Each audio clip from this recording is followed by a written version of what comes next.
Pandora Papers, periodismo y colaboración que rompe fronteras.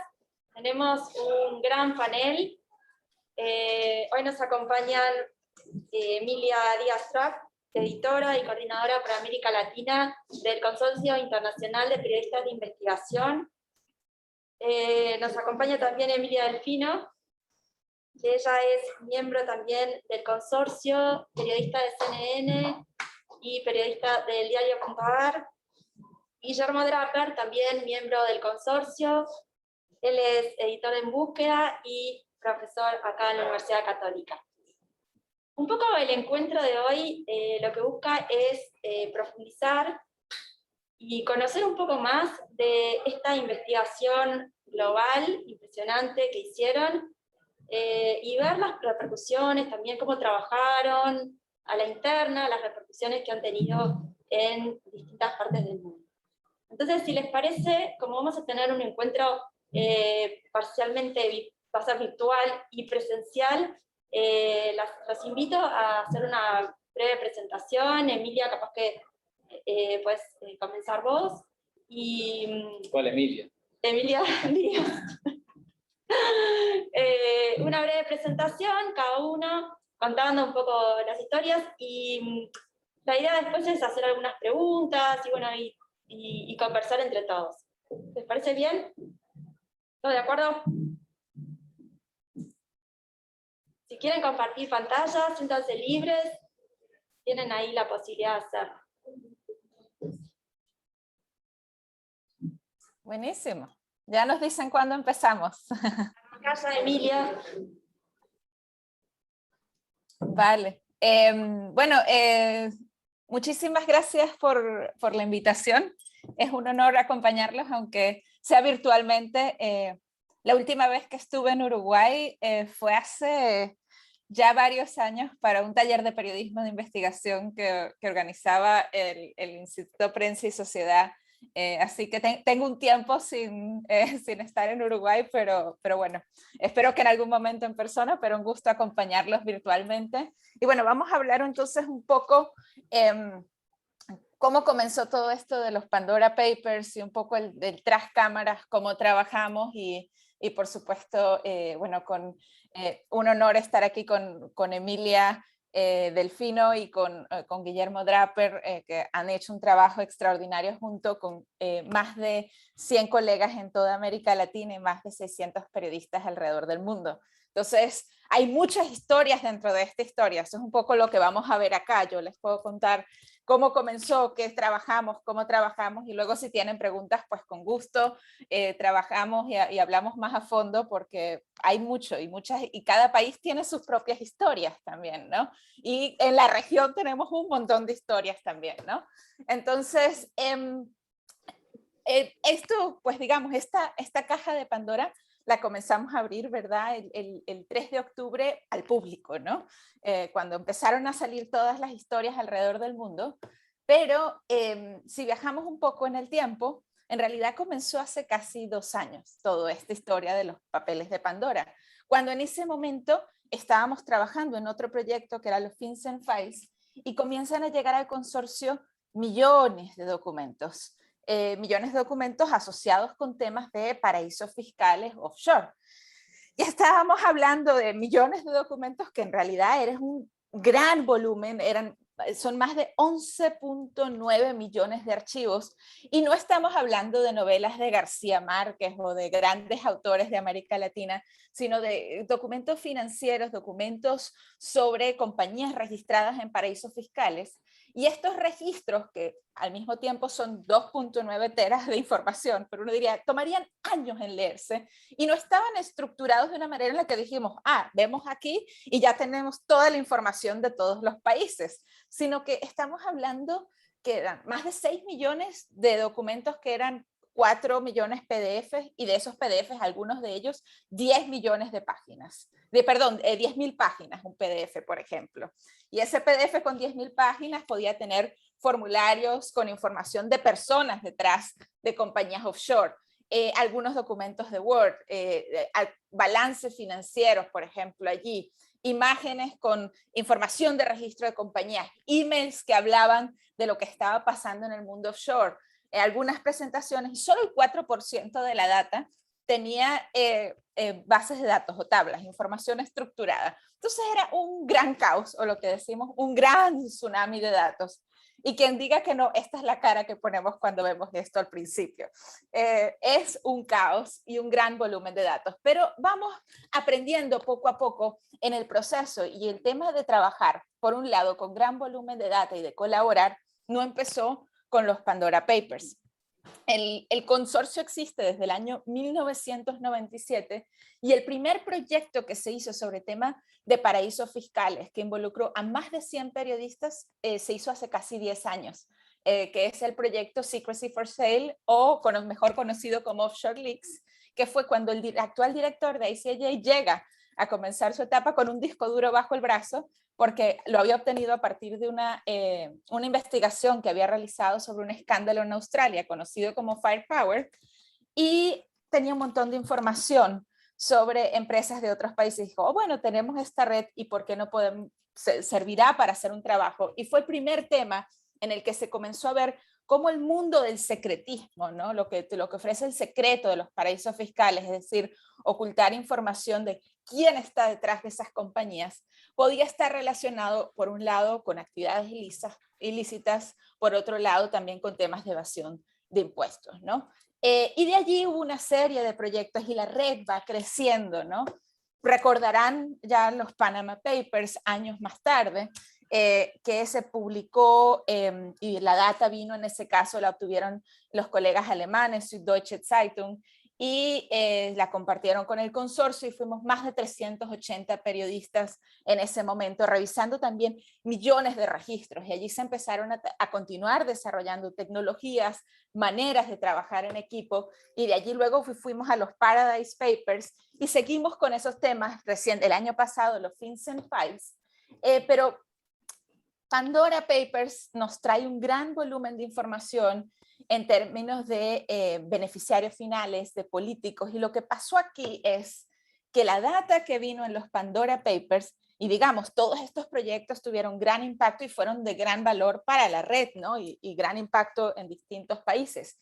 La diferencia con Pandora es que Pandora, la data venía de 14 proveedores offshore y de distintas partes del mundo, y que ofrecían registro prestaban servicios para registro de empresas a clientes de más de 200 países. Eso nos dio una mirada más expansiva al tema, porque en el caso, por ejemplo, de Panama Papers, estábamos hablando de una sola firma, Mossack y Fonseca. En el caso de Paradise, eran dos firmas, Appleby y HSCT Trust, y registros de empresas en distintas jurisdicciones.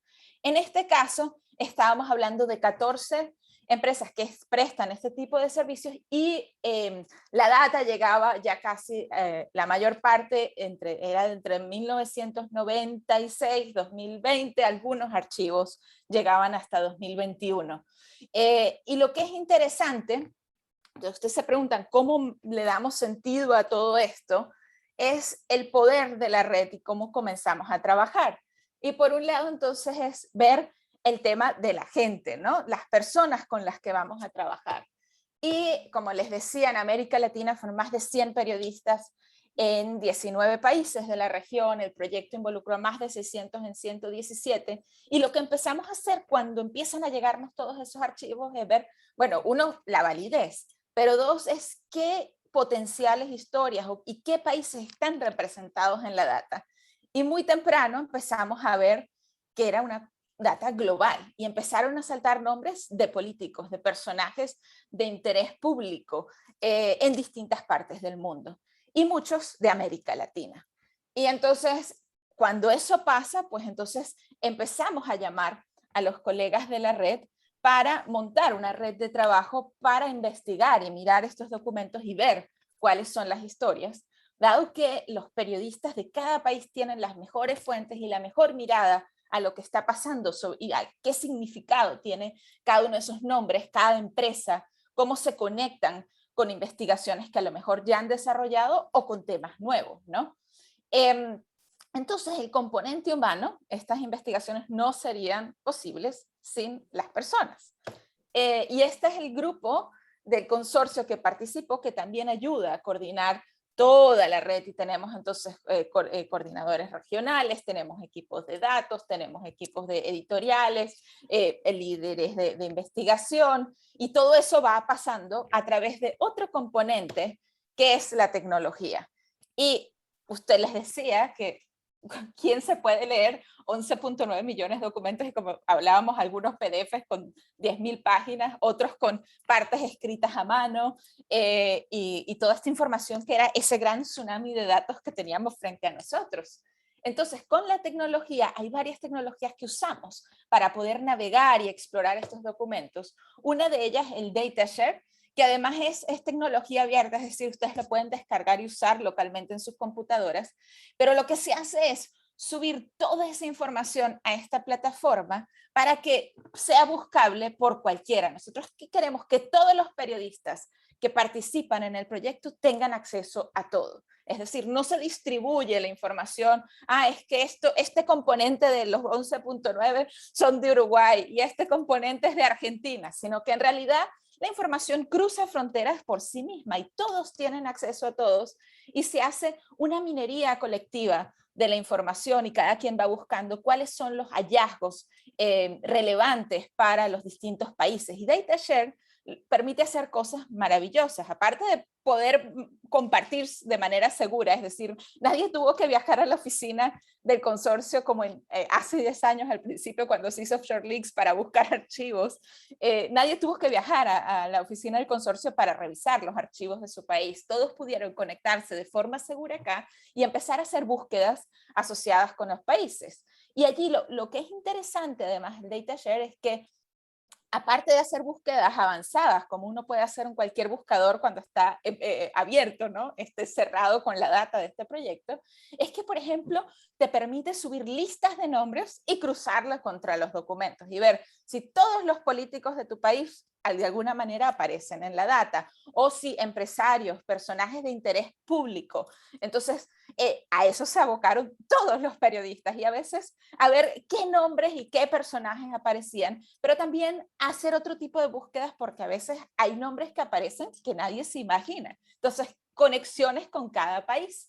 Y nosotros estuvimos haciendo todo un gran proyecto para estructurar data y saber y poder tener listas de nombres potenciales de beneficiarios asociados con cada país. Y en cada país era un mundo, es decir, y cada proveedor tenía su propia manera de tratar la información. Entonces, en algunos casos tuvimos que ir y recurrir a inteligencia artificial para poder desagregar la información y estructurar toda la parte de la data de los beneficiarios de unos proveedores, en estos casos de las 10.000 páginas de un PDF. En otros casos, pues pudimos automatizar con código y extraer la data de los personajes, de los dueños de compañías y sus conexiones con otros países. En otros, cuando teníamos formularios a mano, tuvimos que hacerlo, digamos, de manera manual y luego chequear toda esa información. Hicimos muchas cosas para poder extraer información y estructurar y poder explorar también la historia de manera sistemática. Entonces, la tecnología es central, pero no solo para compartir documentos, sino también para coordinar la colaboración. Entonces, nosotros tenemos otra plataforma que nos permite comunicarnos de manera segura, que es el Global iHub. Y el Global iHub es como una red social en la que todo el mundo se van creando grupos. Entonces podemos tener un grupo de América Latina, otro de Uruguay, y vamos, uy, ¿qué pasó aquí? Voy a volver a... aquí voy otro de Uruguay, y vamos compartiendo lo que vamos encontrando. Igual, por ejemplo, todos los que están investigando políticos o casos de corrupción, y empieza a cruzarse la información, y es como una redacción 24 horas al día abierta, porque estamos hablando de trabajar con colegas en todas partes del mundo, en 117 países. Y la gente también tiene grupos, por ejemplo, de data, de investigación. Entonces nos vamos ayudando también en cómo entender y minar esta información. También tenemos reuniones virtuales, y por ejemplo en América Latina nos reuníamos al menos una vez al mes virtualmente, otras reuniones a escala global, estamos hablando de temporada de COVID cuando comencé y seguimos con el COVID, entonces no pudimos vernos en persona, pero tuvimos muchos encuentros virtuales y sesiones para ir avanzando en la investigación. Entonces, esa parte de cómo usar las tecnologías, cómo entender las tecnologías, tenemos también gente del equipo que apoyó en toda esta tarea. La data de por sí, ya les conté un poco, bueno, esto es el escritorio de uno de nuestros colegas, en realidad en Italia, y me encanta usarlo, pero multipliquen esto en un montón de escritorios y luego pónganlo digitalmente. Es decir, imagínense cómo darle sentido a todo eso. Entonces, les contaba que estructuramos la data por generar listas de países para ayudar con avanzar con la reportería, porque las tablas y lo que estaba estructurado era solo 4% de la información y no estaba organizado de una manera en la que tuviéramos todo allí, ¿no? Y cada quien iba compartiendo maneras de entender la información y dónde podíamos conseguir elementos interesantes o referentes, por ejemplo, de políticos. Hay terminología que nos permite encontrar información sobre personajes o políticos, personas de interés público, y luego todo un proceso de verificación y chequeo de la información que tiene que ver con conectar la data con información pública, listas de sanciones, registros de empresas, documentos de corte, registros de propiedades y toda la reportería, es decir, estos 11.9 millones de documentos, no sé si en lo que estamos hablando aquí son el punto de partida, luego viene todo el proceso de investigación y en la medida la red va creciendo,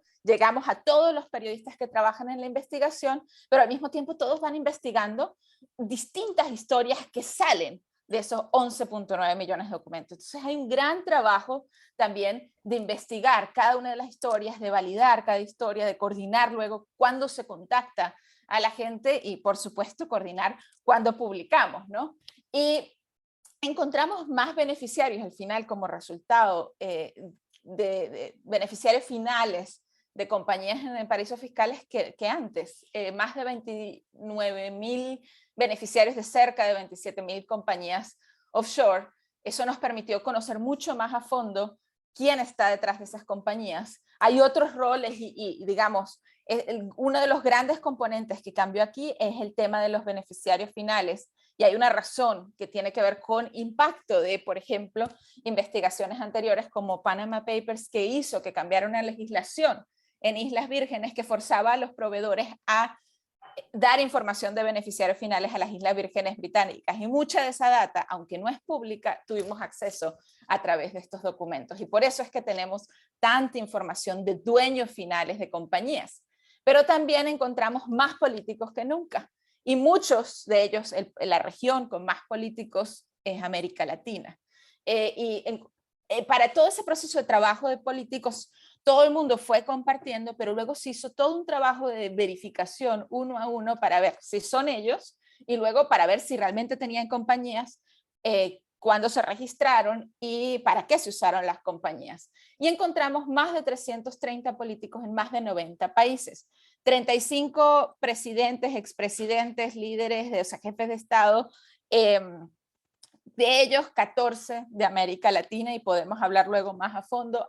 Está todavía en curso impacto, por ejemplo, en algunos países como Chile, Ecuador y luego otros países de la región, en Paraguay también el expresidente Cartes, que sabemos que cambió su declaración después de que fue contactado, pero bueno, 14 jefes de Estado actuales o expresidentes de América Latina.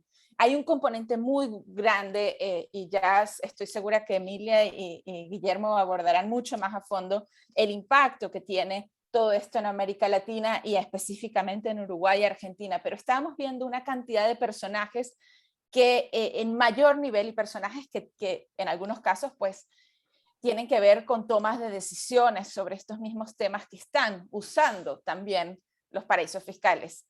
Y también, por ejemplo, en América Latina, seguimos con conexiones, por ejemplo, con el caso de Lavallato, Odebrecht, pero también con la banca privada de Andorra, entre otros. Y una de las razones por las que conseguimos tantos personajes de América Latina, y lo voy a dejar aquí ya estoy por terminar para que sigamos con lo otro y luego tengamos chance para todas las preguntas, es una de las 14 firmas que teníamos en la data, era Alemán, Cordero y Galindo, Alcogal, que tiene sede en Panamá. Sus creadores también fueron algunos de ellos políticos o muy conectados con la política o funcionarios en algún momento. Y esta firma condensa cerca de la mitad de los políticos que estaban en la data. Tenía un perfil muy específico y esa firma con sede en Panamá también servía, además de clientes alrededor del mundo, a una gran cantidad de clientes de América Latina. Entonces la presencia de esta firma hace, por un lado, que encontremos tantos políticos, pero por el otro lado, el impacto que tiene en la región. Y muchos de los grandes casos de América Latina, hay otros que también conectan con otras firmas, están relacionados con Alcogal, con esta firma que era parte de la filtración. Luego podemos profundizar si les interesa, pero encontramos también datos sobre fideicomisos, nuevas jurisdicciones que no habíamos explorado antes, información también sobre cómo las compañías se usaban para comprar propiedades, un caso que llamó mucho la atención, el del rey de Jordania, que compró cerca de 14 propiedades y tenía más de 36 compañías offshore y usó las compañías para comprar las propiedades en Estados Unidos y Reino Unido.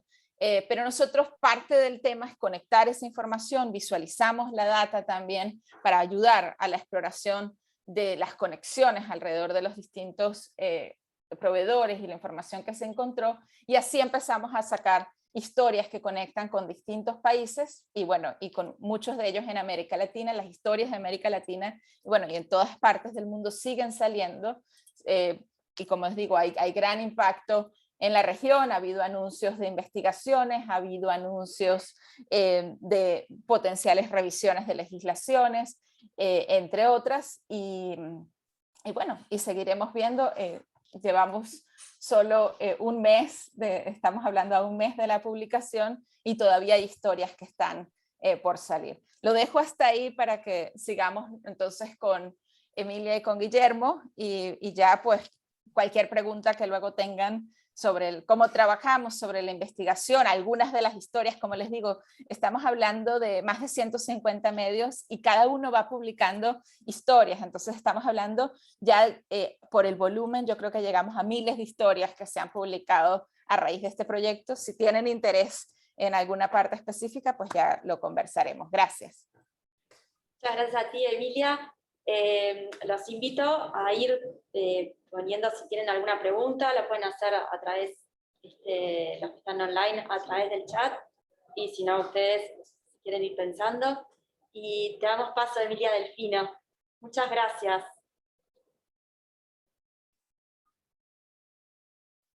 Hola, muchísimas gracias por la invitación. Yo soy, además de, bueno, miembro del Consorcio Internacional de Periodistas de Investigación, soy además miembro de un equipo en Argentina que trabaja todas las historias del consorcio, las investigaciones.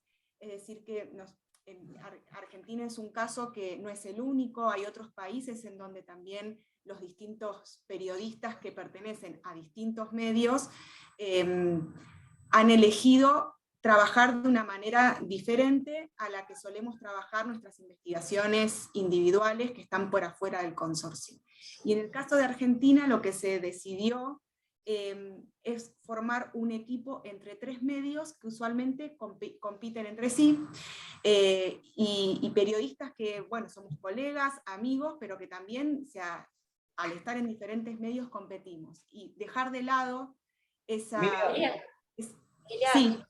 ¿Sabes qué? No te escuchamos bien, se ve que se te mueve el micrófono. O... ¿Tenés auriculares capaz? No, con esta computadora no me andan, pero puedo cambiar al teléfono. ¿Me escuchan mal ahí? Ahí te escuchamos bien. Okay. Va y viene. Va y viene. ¿Va y viene? Ah, ok.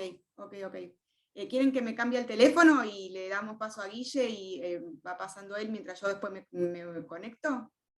Perfecto, si te parece bien. Dale, hagamos eso. Gracias, Emilia. Por favor, ustedes. Ya vuelven. Ven que yo tengo una presentación ahí que... para compartir, que en realidad no va a ser nada comparado con lo que ya comentó Emilia Díaz.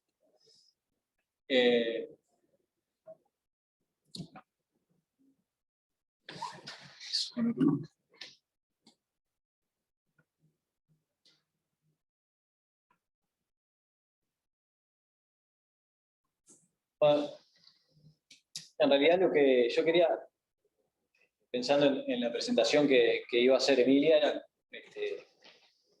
hablar un poco también desde el lado de los periodistas que tenemos la suerte de recibir ese mail del consorcio cuando consiguen una filtración y nada, y nos avisan que nos vamos a sumar a una investigación de este tipo, porque siempre un mail del consorcio es una buena noticia, o sea, es una buena noticia, es mucho trabajo por delante, pero es una señal de que vamos a tener historias interesantes para investigar en los meses siguientes. Ya lo sé.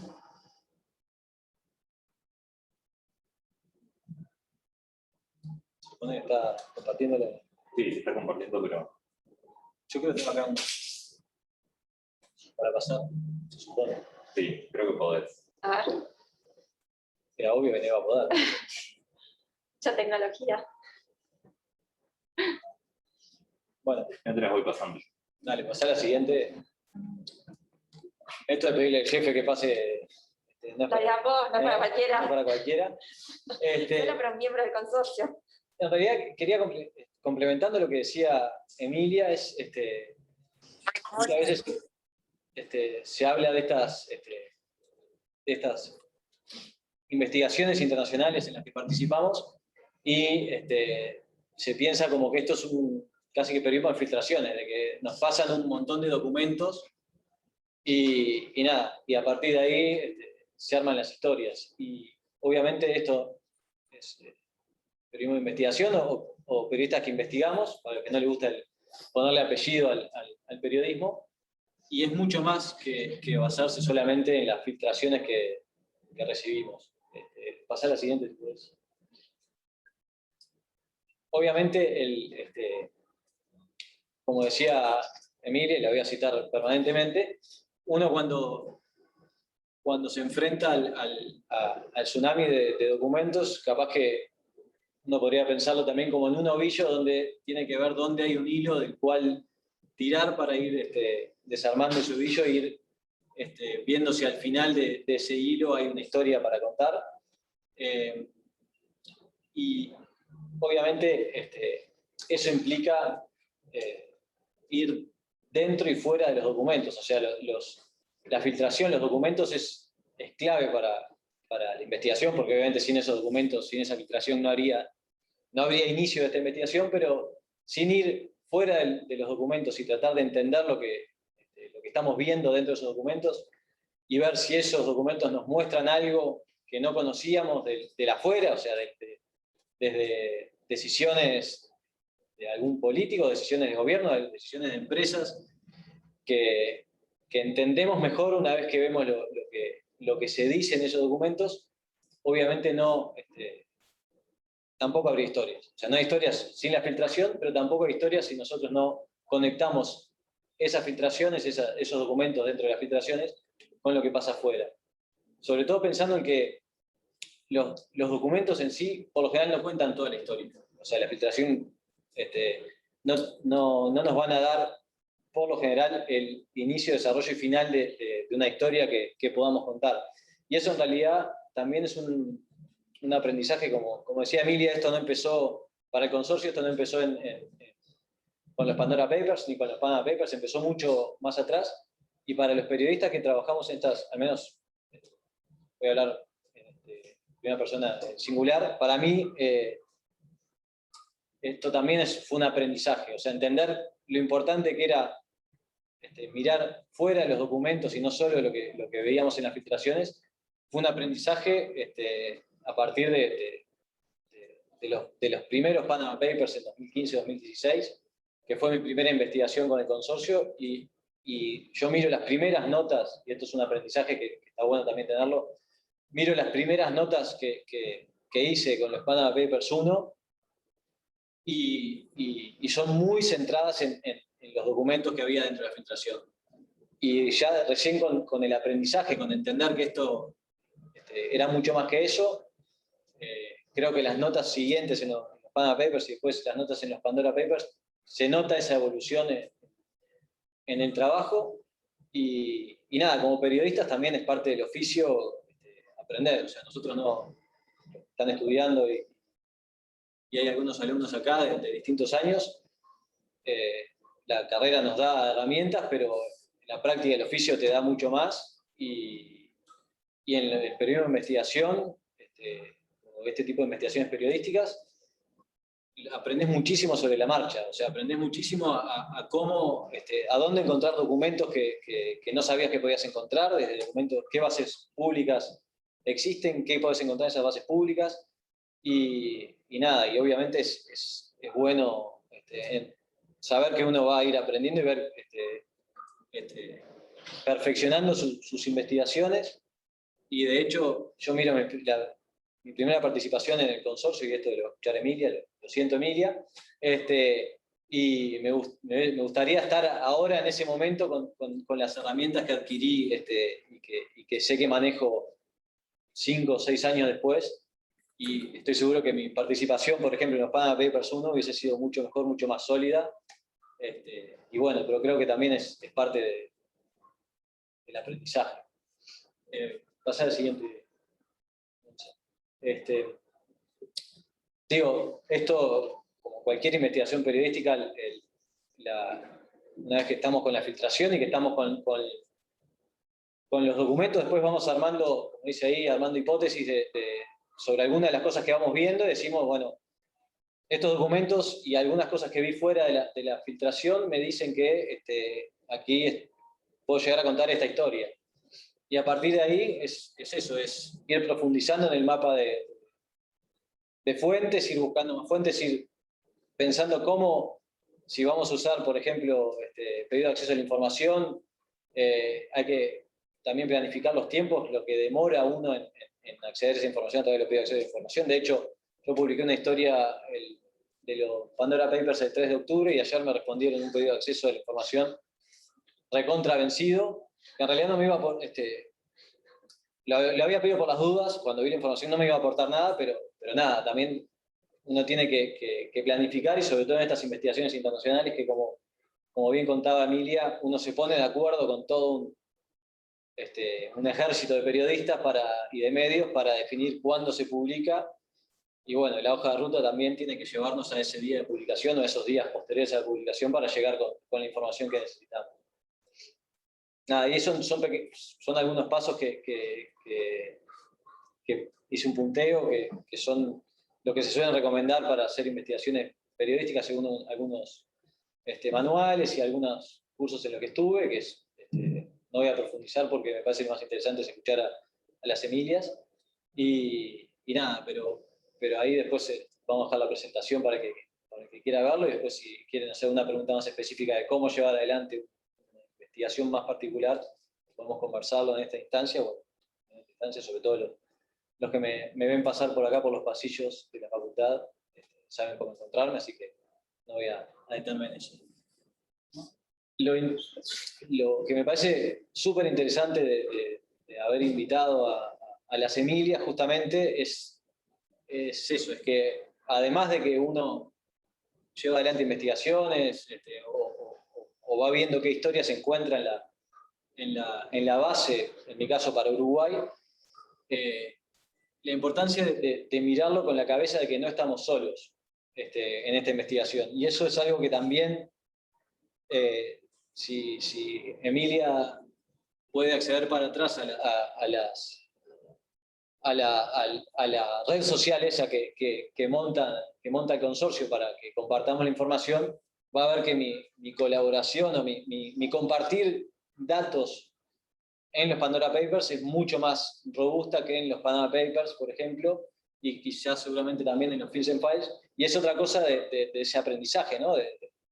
Nosotros estamos acostumbrados como periodistas, quizás, al menos yo en la redacción de búsqueda, trabajo mucho en equipo, pero nada, sabiendo que nosotros como búsqueda estamos trabajando una investigación o una nota para publicar nosotros solos, sin ningún otro medio que vaya a compartirlo. Entonces, esto es otra lógica, y es súper interesante poner esa cabeza de no es solo voy a conseguir mi investigación sobre Uruguay para publicar, sino que voy a conseguir algo para publicar de Uruguay, pero además me cruzo con cosas que le pueden servir a pasar al siguiente, a los colegas de la región o del mundo. Con Argentina hemos elaborado mucho, supongo que Emilia hablará un poquitito de eso, y nada, y eso también nos da, no solo uno se pone como colaborando con los demás, y eso es fundamental, dar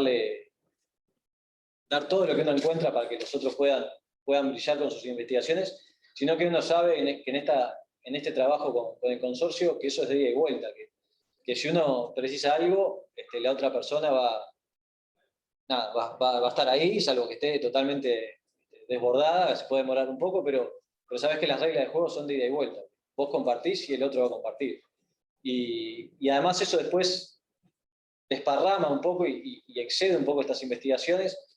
Yo ayer le pedí a un colega de Estados Unidos que me dé una mano con temas que son de público conocimiento en Uruguay, y hace 3 semanas atrás le pedí ayuda a un colega de Estonia para una nota sobre el Ministerio de Turismo Uruguay, fuera de los Pandora Papers, pero es un colega de consorcio que, como lo contacté, y además soy de consorcio también, abre puertas para hacer otro tipo de colaboraciones más allá incluso de los Pandora Papers. Entonces, nada, es una herramienta y una forma de trabajar que redunda en beneficios dentro de las investigaciones y por suerte también por fuera.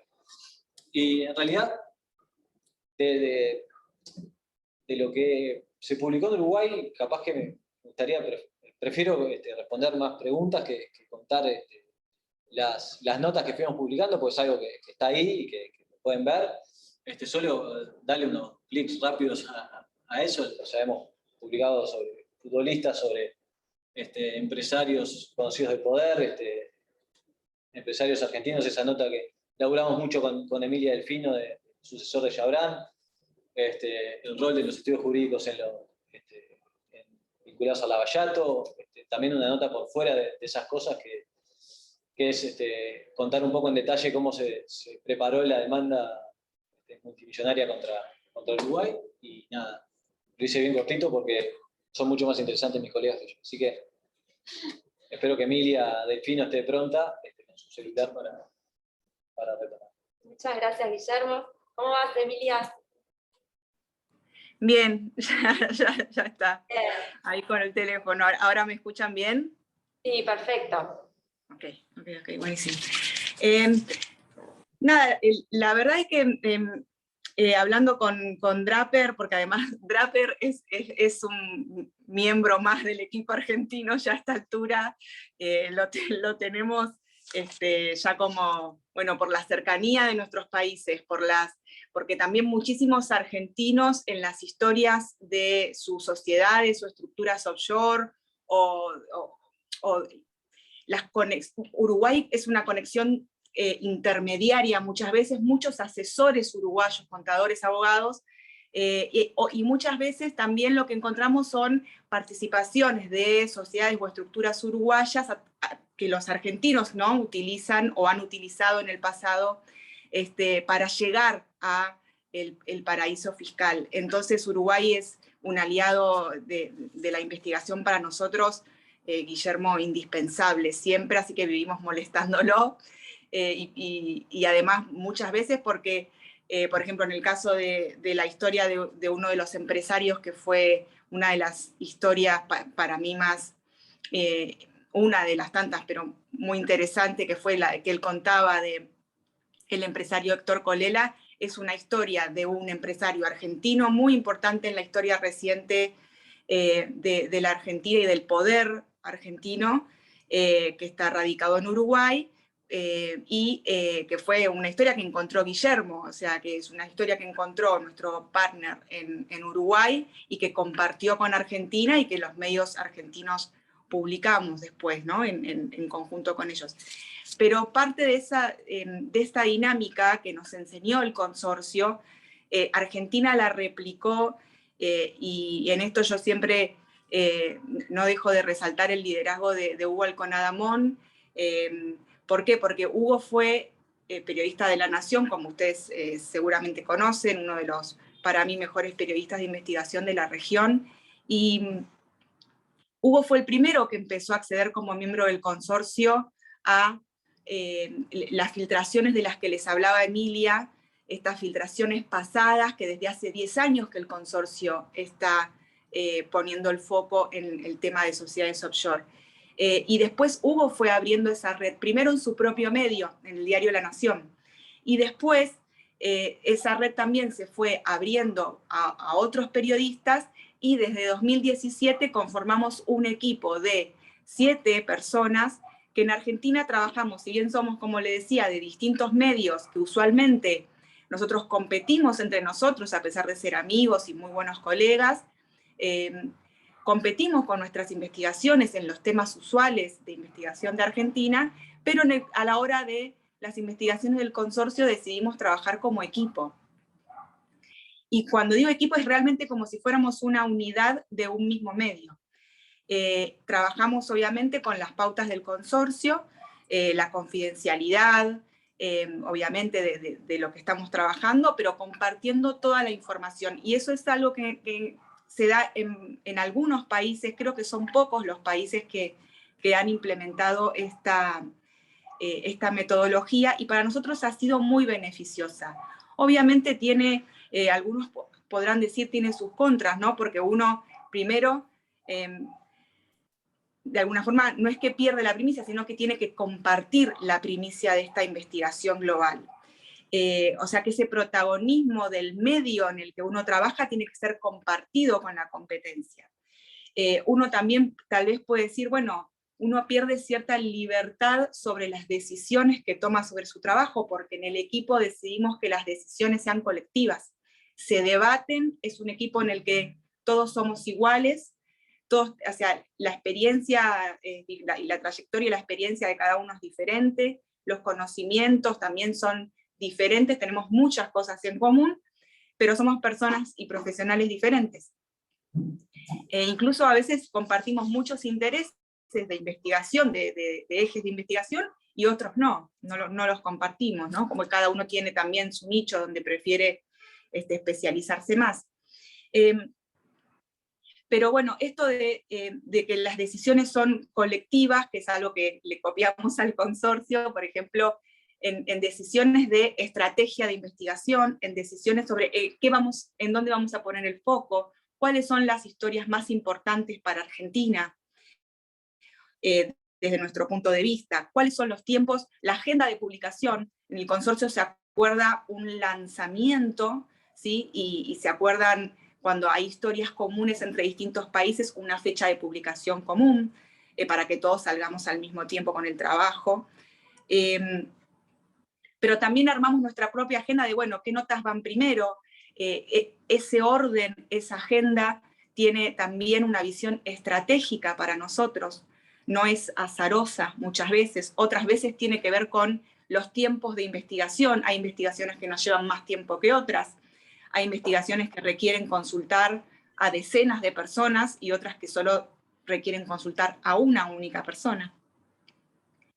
En cuanto a la estrategia, por ejemplo, algo que en esta investigación de Pandora Papers nos resultó muy enriquecedor fue haber decidido que a partir de ahora era algo que no lo teníamos tan, en otras filtraciones, no había sido tan central este requerimiento que incorporamos.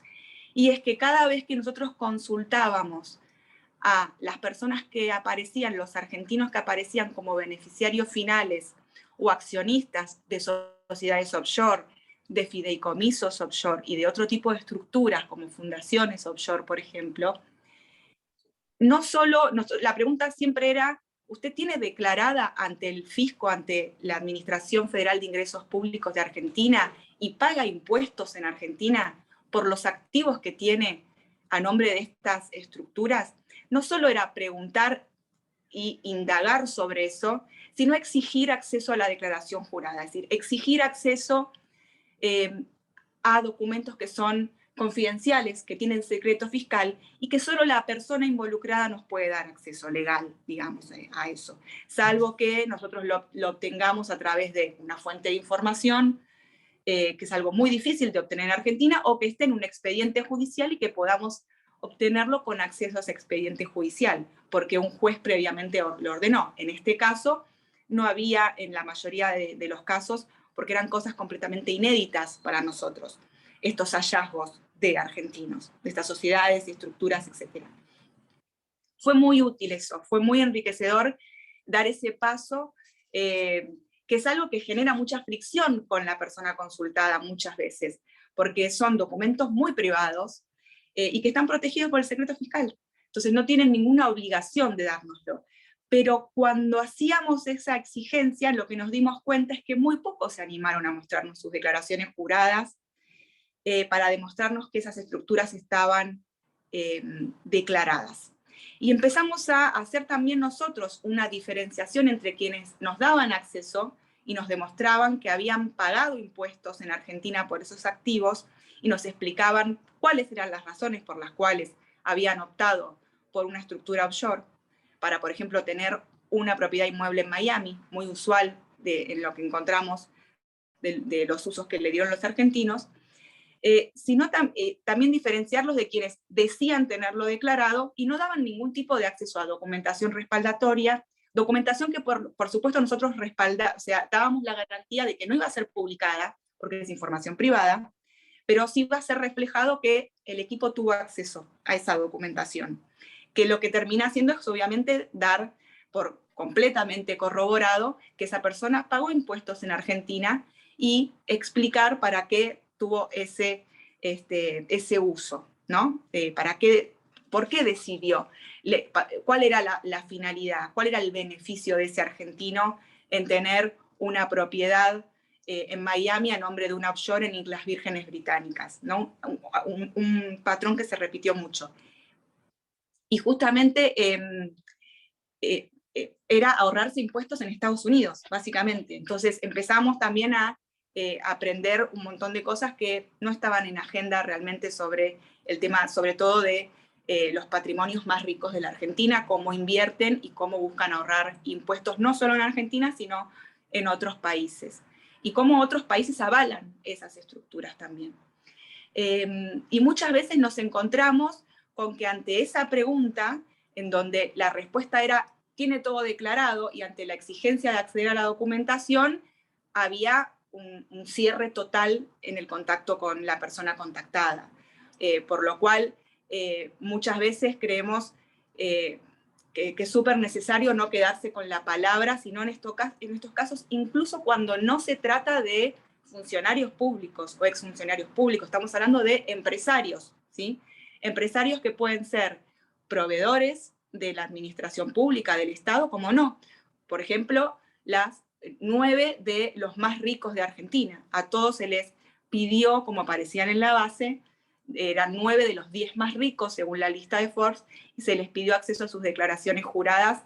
Solo uno de ellos, de los 9 más ricos, accedió a mostrarnos sus declaraciones juradas. Otra cosa que me parece fundamental, obviamente, y tal vez, obviamente para Emilia y Guillermo ya a esta altura es súper básico, pero me parece que nunca está mal resaltar los pros de esta metodología de trabajo en equipo entre periodistas que usualmente estarían trabajando de forma individual. Y tiene que ver con lo que explicaba Emilia, que es obviamente el altísimo caudal de documentación que hay que analizar, la cantidad de historias. En los resultados, lo que esta metodología nos permitió es publicar la mayor cantidad de historias posibles en el menor tiempo posible dentro de lo que podíamos, generar mayor impacto, mayor contención entre nosotros, ¿sí? Porque son temas muy, muchas veces espinosos para los medios de comunicación, hablar, por ejemplo, de los empresarios más ricos del país, y es un mecanismo de defensa y de acción frente a una eventual, por ejemplo, censura. Frente a una hipotética censura que uno puede prever que puede venir, el equipo se asegura que si un medio no puede publicar algo, los otros medios del equipo lo van a poder publicar, o al menos un medio del equipo lo va a poder publicar. Y la historia en la que se trabajó de forma conjunta durante mucho tiempo va a poder ver la luz. Y eso es una decisión colectiva del equipo. Y muchas veces eso implica que haya miembros de un mismo equipo que trabajó y que tal vez no pueda publicar, pero sí se asegura que la historia salga a la luz. Y eso me parece también que es muy importante para los periodistas hoy, y es lo que las redes garantizan muchas veces. Además de, obviamente, los beneficios de sumar fuerzas de trabajo de 7 personas, los distintos roles que tienen las personas, por ejemplo, Ricardo Brom y Sandra Crucianelli. Ricardo Brom es ingeniero, no es periodista, pero trabaja para el equipo de Data de la Nación, es uno de los cerebros del equipo de Data de la Nación, y nos aporta muchísimo a nuestro trabajo. También Sandra Crucianelli, especialista en datos, que tiene otro perfil, además de ser periodista, tiene ese conocimiento sobre la data y la parte más tecnológica. Compartimos nuestros conocimientos sobre distintos casos, compartimos nuestras fuentes. Muchas veces las fuentes no pueden ser dadas a conocer, pero hay un nivel de confianza entre nosotros, después de tantos años, de conocernos y saber cómo trabajamos, en el que podemos, por ejemplo, compartir acceso a fuentes en off the record entre nosotros. La capacidad de análisis es en conjunto. El debate sobre los temas, Pandora Papers ha generado muchísimo debate enriquecedor entre nosotros sobre, por ejemplo, el tema de la estrategia con las declaraciones juradas. Este debate a la que un sector de la sociedad nos obliga a plantearnos a nosotros internamente, porque se dio afuera también, es si el empresario tiene declarado ante el fisco su estructura offshore, ¿por qué es noticia? Debatir eso, pensar juntos los argumentos de por qué esa historia tiene que salir a la luz. Y uno, bueno, resigna cierta, si quieren, libertad de elegir, por ejemplo, para mí tal historia tiene que salir primero, y para otro miembro del equipo, no, tal otra historia debe salir primero. Debatir esos argumentos, decir, bueno, estratégicamente, ¿qué historias tienen que salir primero para garantizar la salud plena del proyecto y la publicación total del proyecto? Entonces, cierto margen, igualmente, a pesar de todo esto, como todo se debate y se charla, hay un margen de acción, de libertad, obviamente, de todos los miembros. Pero, bueno, me parece que eso es el resumen que quería compartirles, y me gustaría dejar más tiempo para las preguntas sobre esta metodología, que para nosotros realmente ha sido muy positiva. Quiero compartirles, porque nombré algunos, pero para que vean, a ver si puedo, compartirles obviamente brevemente todos los miembros del equipo. Díganme si lo pueden ver. Parece que sí, Emilia, espera que estamos viendo que hay, ahora sí. ¿Se puede ver? Sí, a ver, está cargando, pero vemos que tenías ahí los nombres de Alconada, sí. Maya. Bueno, Alconada, Maya Castreblanski de La Nación, Ricardo Brom, como les explicaba, del área de data de La Nación, Mariel Fitzpatrick de Infobae, Sandra Crucianelli también de Infobae, Iván Ruiz, que durante muchos años fue periodista de La Nación y a partir de este año está en Infobae, y bueno, y yo que estoy actualmente, antes estaba en Diario Perfil, desde el año pasado, fines del año pasado, estoy en un medio nuevo argentino digital que se llama El Diario AR, que es un medio hermano del Diario Es, que seguramente lo conocerán, un medio importante de Madrid, en España. Bueno, y ahora vuelvo ahí estoy, ¿no? Listo. Bueno, muchísimas gracias. Emilia, muchísimas gracias a ti también. No sé si quieren hacer alguna pregunta. Acá tenemos algunos estudiantes que están haciendo su proyecto de cuarto de investigación, y capaz que un poco con toda la experiencia que ustedes tienen, hay algunas cosas que pueden compartir con ellos. No sé si tienen alguna pregunta. Están tímidas. Están tímidas. ¿En el chat tampoco tenemos? No, por ahora no. Primera recomendación, no tener miedo a preguntar. No, yo aprovecho y pregunto, total. A Emilia Díaz Struck,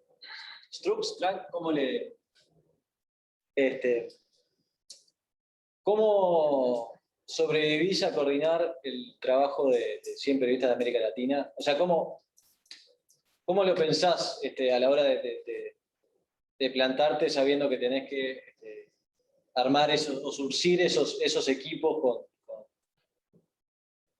100 periodistas de países de América Latina, en lo cual compartimos cierta idiosincrasia, pero también tenemos,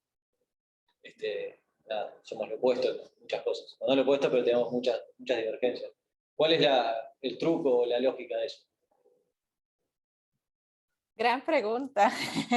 Bueno, no, hay varias cosas. Una, y para mí yo siempre digo, es un honor, es mucha gente con la que trabajamos y que hemos ido coincidiendo en distintos espacios o hemos trabajado, incluso mi vida antes del consorcio, había tenido la posibilidad de trabajar con algunos de ellos o coincidir en eventos regionales, pero hay varias cosas que son importantes y para mí es pensar como en el gran, digamos, en la gran ganancia que hay, ¿no? Hay una parte que es tener muchísima paciencia y entender las distintas culturas, ¿no?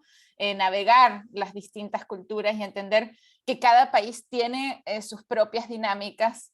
Y como les decía, empezamos siempre como viendo, bueno, qué países están representados y siempre lógicamente intentamos hacer lo mejor posible, pero una de las cosas que ayuda muchísimo con estos proyectos es compartir desde el principio cuáles van a ser las reglas del juego, ¿no? Y tener reglas claras desde cómo vamos a compartir, cómo nos vamos a comunicar, qué se puede o qué no se puede decir. En este caso los proyectos los mantenemos de forma confidencial e ir anticipando un poco qué más puede suceder, ¿no? Estar abiertos a distintos espacios. Nosotros también tenemos espacios para conversar de distintas maneras y tener la posibilidad de ir escuchando, un poco medir qué está pasando en cada país, ¿no? Por ejemplo, recuerdo que en este proyecto México tenía muchísima data, muchísimas historias y teníamos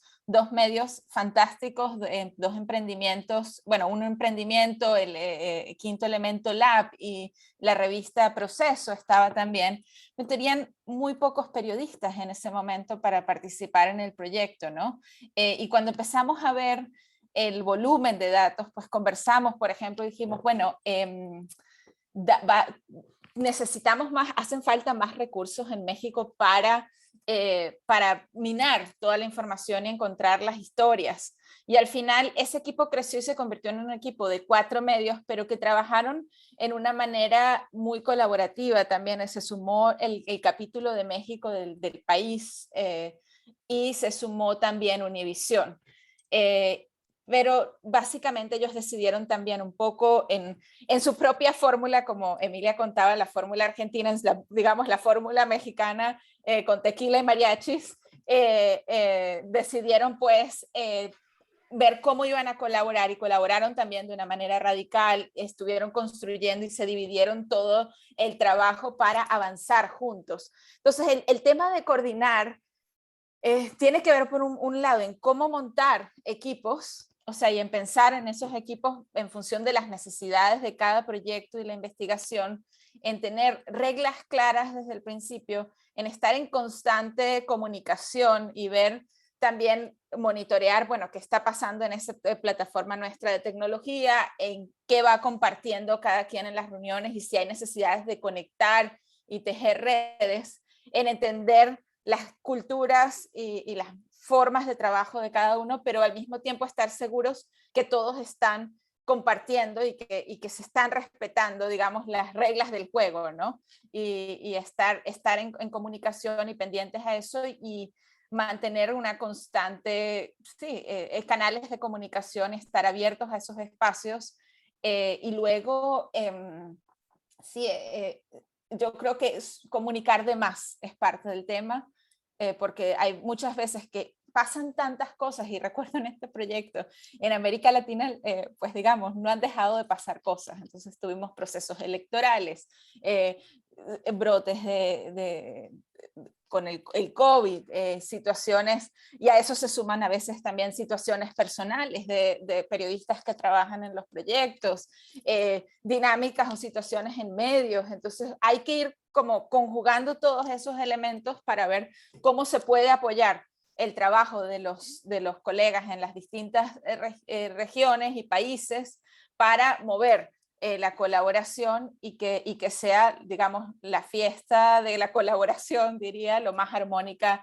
posible y estar seguros que todos tienen todo claro, salir juntos y para eso sí se requiere muchísima paciencia, pero para mí lo clave es, o sea, yo siempre veo el honor de poder trabajar con tantos colegas que hacen un trabajo extraordinario en cada país, en circunstancias a veces, en algunos casos muy complicadas. Algunos colegas tuvieron que dejar sus países en medio de la investigación, otros también sufrieron situaciones de amenazas no relacionadas a veces con el proyecto, pero amenazas a la libertad de prensa, medios en los que presidentes, por ejemplo, en Centroamérica, presidentes de sus países pues estaban en plena investigación amenazando a los medios en los que eran aliados en este proyecto y cómo eso también entra de todo eso y un poco lo que decía Emilia, la ganancia. Entonces yo veo la ganancia de, por ejemplo, en términos de combatir censura, ganancia de impacto, ganancia de también ayuda también en términos de seguridad, o sea, porque uno es un solo periodista, es un gran colectivo. La ganancia además de que salgan tantas historias y que se profundice, se eleva la calidad del periodismo. Entonces siempre es muy enriquecedor ver cuando, no sé, el equipo de Argentina dice, no, estamos trabajando con Guille. Tú dices, ah, bueno, qué bueno, la historia va más allá y se profundiza y pasa con muchas historias de la región. Después, necesitamos contactar a un periodista en Rusia. Entonces, bueno, hay la posibilidad de trabajar con un periodista en Rusia y profundizar y sumar más piezas de rompecabezas. Entonces, cuando uno piensa en el resultado, en el impacto que tiene para toda la gente que está trabajando, pero para la región y para la audiencia, es súper valioso. Estamos hablando de proyectos en los que el componente, o sea, siempre nos preguntamos si los ciudadanos se ven afectados por lo que estamos investigando y en estos casos vemos cómo el por qué no es simplemente investigar por investigar o colaborar por colaborar, sino que son historias sumamente complejas y luego el impacto que tiene para en los distintos países. Entonces, respondo, creo que es parte de eso, hay parte de metodología, de dinámicas, pero creo que esa es un poco la combinación y lo que significa coordinar.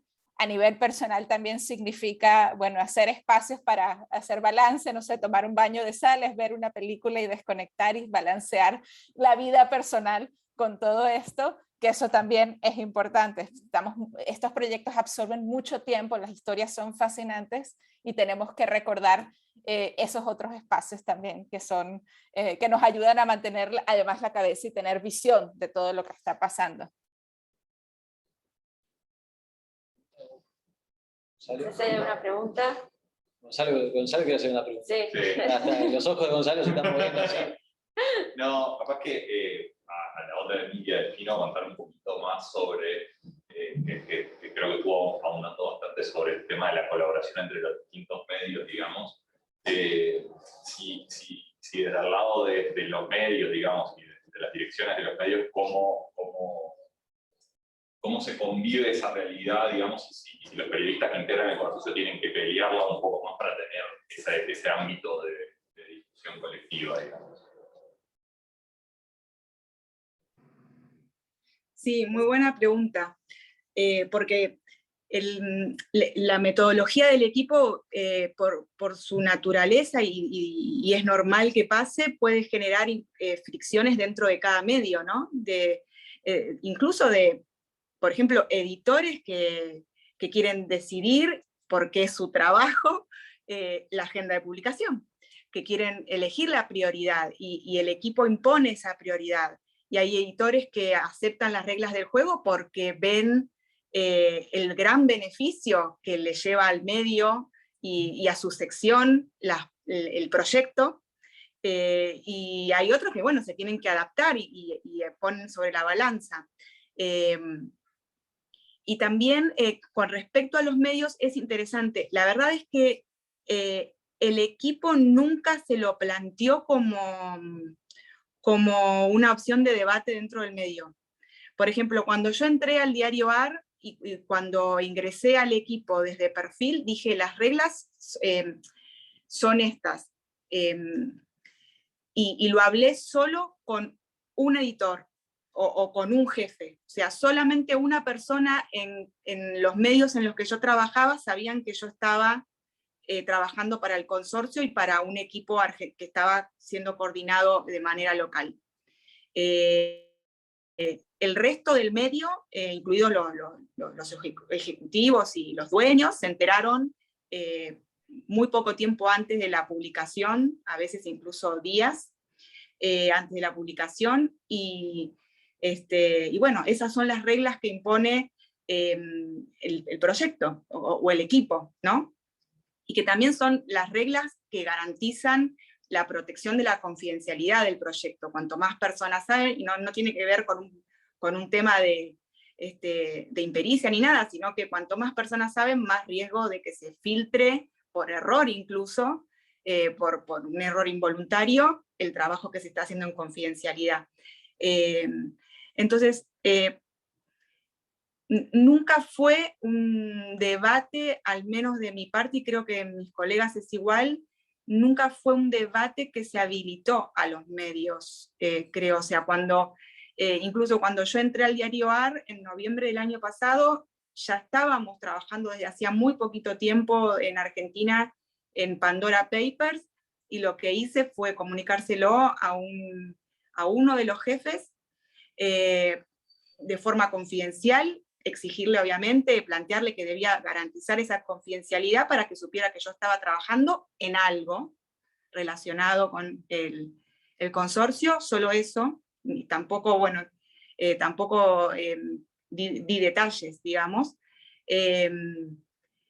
y solo eso. Y después cuando sí se habilitó la instancia para dar más información al medio, ahí es cuando se empezó a aclarar, miren, las reglas del equipo, se trabajó en equipo y las reglas son estas, vamos a salir al mismo tiempo, los 3 medios, vamos a ir coordinando una agenda, y bueno, y se dio así, y el diario lo aceptó con gusto y está encantado con el proyecto.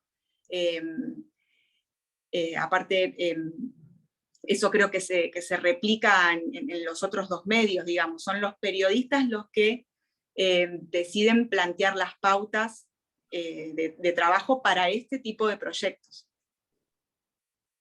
Sí, igual quizás para sumar a lo que dice Emilia, es cómico decir Emilia y Emilia, ¿no? Pero para sumar a lo que dice Emilia, nosotros, todos los periodistas que se suman al proyecto, al momento de entrar al proyecto, firman un acuerdo de confidencialidad.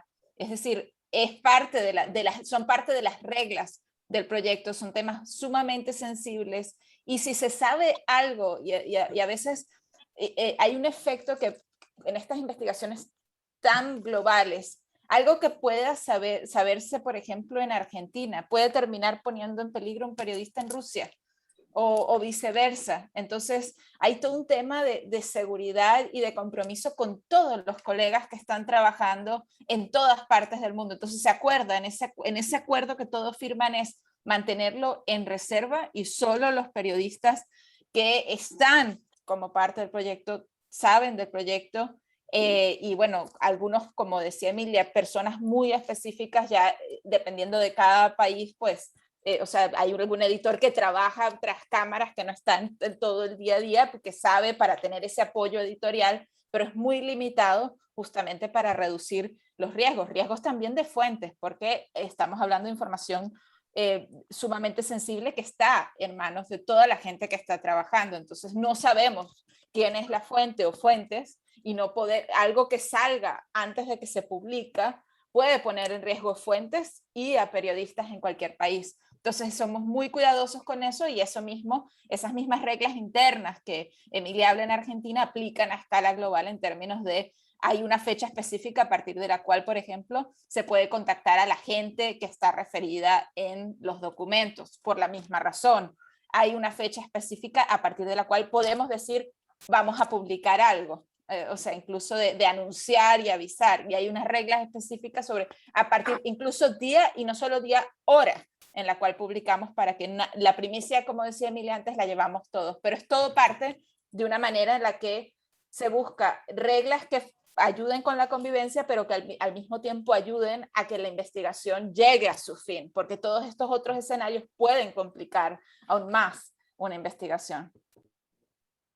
Yo solo para complementar sobre lo que decían las Emilias, es que uno también lo aprende y de la práctica de consorcio, sobre todo cuando uno tiene que consultar a los protagonistas de las historias que va a publicar, ese ejercicio de publicar con cierta antelación y por escrito, que es algo poco habitual en la cobertura que hacemos diaria, semanal, en nuestro trabajo como periodistas, que es un ejercicio súper interesante porque te ayuda primero te ayuda a escribir, a después cuando vas a escribir la historia ya la tenés medio en la cabeza, porque como tuviste que ser tan detallado en las preguntas que querías hacerle al involucrado, pero además ese ejercicio de ida y vuelta con la persona sobre la cual vas a publicar algo, que le das la chance de que te conteste, y si te contesta con cierto margen te da para volver a preguntarle. Entonces es una forma también, al menos en lo que estoy acostumbrado yo, y creo que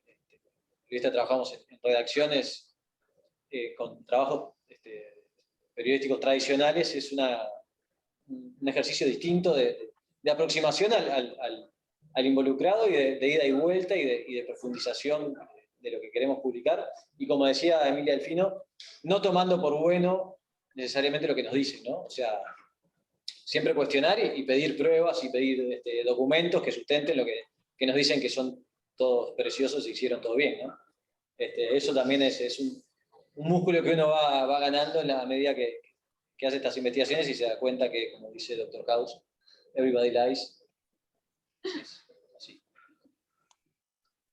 Bueno, no sé si alguien tiene alguna pregunta más, porque ya estamos sobre la hora. Parece que no, estamos un poco tímidos hoy.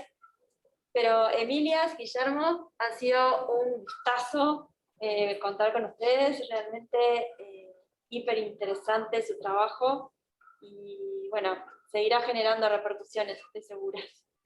Muchísimas gracias a todos por estar acá, y gracias a las Emilias y Guillermo, y estamos en contacto. Que pasen muy bien.